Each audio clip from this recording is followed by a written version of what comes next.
Easter Vigil on Holy Saturday is a call to animate spiritual transition. Spiritual transition is a spiritual evolution or passing over that effects one's arrival to a new paradigm, not forcibly or under compulsion, but with total cooperation and freedom, knowing well that it promotes renewal, revival, and restoration.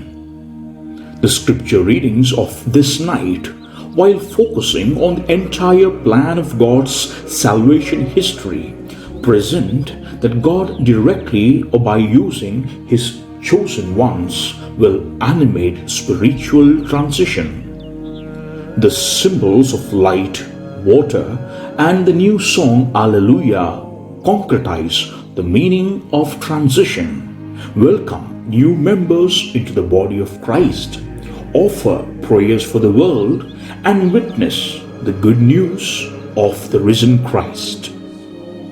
The creation account of Genesis presents God with the Word and the Spirit of God animating the spiritual transition, represented through the physical transition from chaos to cosmos, confusion to creation, disorder to order. Spiritual transition is marked by the exodus from the ego-puffed Pharaoh and from the land of slavery and of egoistic desires. God, with Moses his chosen one, effects spiritual transition depicted in the context of a physical and geographical transition across the Red Sea. Baptism is a call not only to cleanse oneself and rise to a new creation in Christ, but also to die to selfishness and sinfulness, which is indeed a spiritual transition.